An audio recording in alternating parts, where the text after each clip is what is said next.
My name is Jeff Gunn, um, and I've been a member at the Makerspace here, Port City Makerspace, since it opened in 2012. I also serve on the board of directors, if that's relevant. This is not my day job.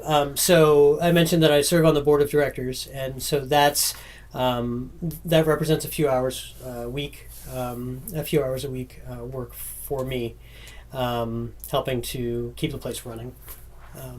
But that's just volunteer time. I have other employment to pay the bills.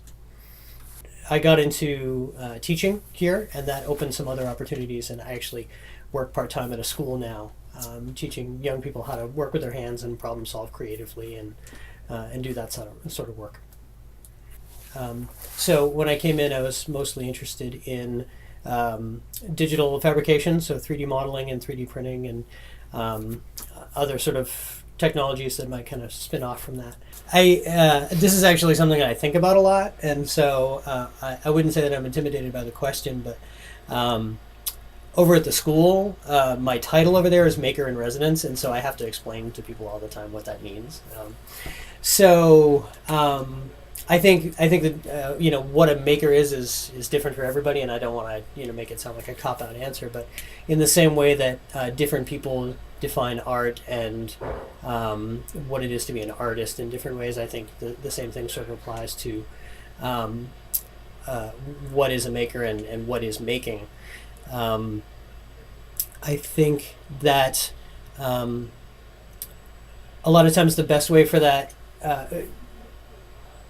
Well, let me put that another way. I usually wait for somebody else to apply those terms because I feel a little uncomfortable describing myself as an artist, even though a lot of people have said, oh, I really like that piece of art that you did, and so they're sort of applying that. But I think the terms are hard to define, and there's a certain level of comfort that you need, in order to apply those terms to yourself. So I usually would prefer that somebody else sort of apply that term. But I think if somebody is interested in solving problems with their hands, or learning techniques either because they're interested in the knowledge or they're interested in the ability to apply them, or if they like to be creative, and that is to say create things, then those are the qualities that would make somebody a maker. And I think any definition beyond those things isn't really that meaningful unless somebody really feels strongly that it is. I don't think that calling somebody a maker, or an artist for that matter, is putting them on a pedestal. But I also don't think that everybody by default should be described or defined as a maker. I think it's sort of an activity that you select yourself into, and then it's to be sort of defined by the individual. But for me, I like tinkering with things. I like making things. I like learning skills for the sake of knowing how to do things, and I like applying them, and I like creating things to give to other people, and I like teaching people how to solve problems and how to make things. So at this point, I feel pretty comfortable calling myself a maker.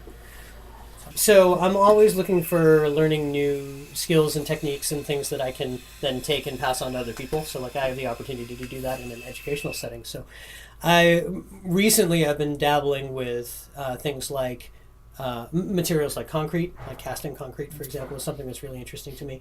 And then bringing materials like concrete, which is sort of a cold, hard material, together with other materials that maybe don't share the same qualities, like wood, for example. So coming up with projects that bring the two together.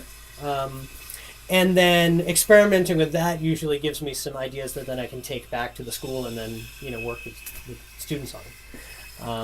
So it's not that I'm interested in just woodworking or metalworking or electronics or 3D modeling, but rather I'm interested in learning a bunch of new things that I can pull together and then try to tie them together in interesting or creative ways.